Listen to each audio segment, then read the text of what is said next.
This is Hannibal here from thehannibaltv.com with a daily wrestling news update for you. Brock Rex Steiner, the son of Scott Steiner, who is a wide receiver at Jacksonville State University, caught an 85-yard touchdown pass yesterday for Jacksonville's 47-7 win over Mississippi State. So definitely impressive. Scott Steiner's son obviously has the genetics.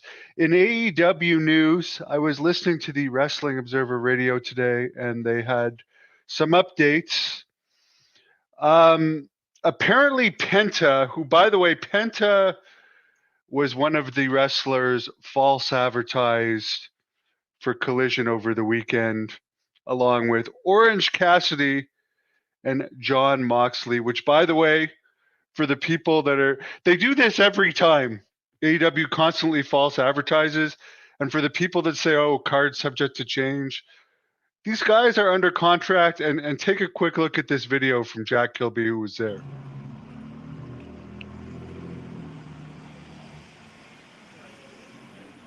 Well, fans, They don't even make an effort to have the people on the poster who are on the giant billboard in front of the arena. And this is the crowd that they got. So I mean, they had a terrible crowd. And by the way, they had Evil Uno job to Darby Allin. Why don't you have Penta job? He's better known. It would have been a better match. And he's leaving for WWE anyways. But it seems they don't even make any effort to try and make Collision or Rampage good. But anyways, according to Meltzer, Penta's leaving. He's still under contract, but when it runs out, he will be going to WWE. AEW would just rather not use him rather than have him put guys over on his way out.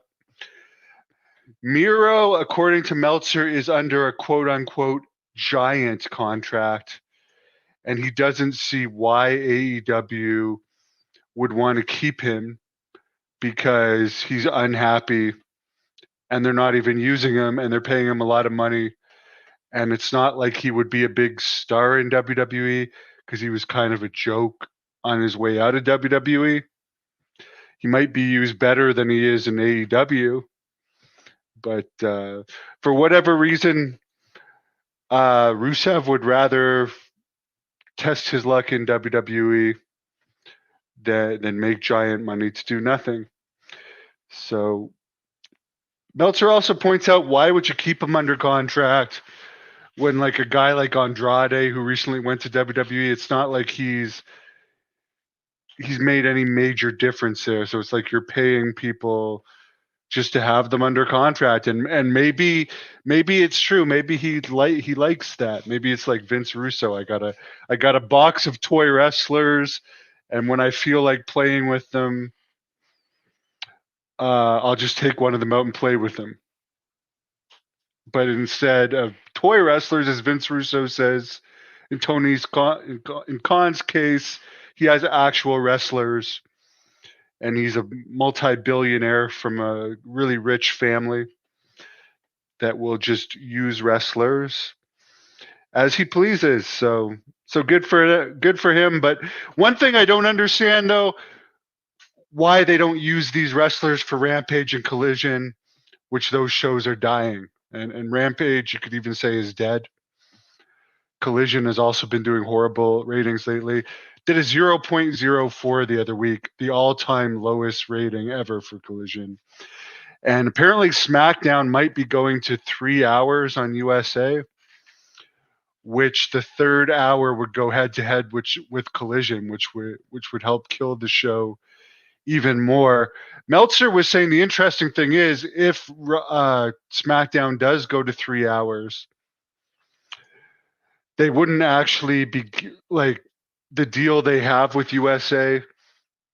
If it is actually for 3 hours, isn't that much of a great deal, considering the channel would be getting a third hour, a third hour for pretty much the same pay as they were getting for 2 hours on Fox.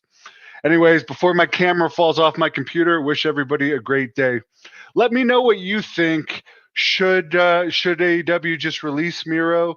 And should they be having these guys do jobs? Like, they have famous wrestlers that, rather than put guys over, because they have a lot of guys under contract that aren't over, rather than put these no names over by beating bigger names on their way out, they'd rather just have people like sit at home doing nothing on their way out. Like Jack Swagger, former WWE champion, like sat at home doing nothing for his last 6 months in AEW, rather than like put guys over.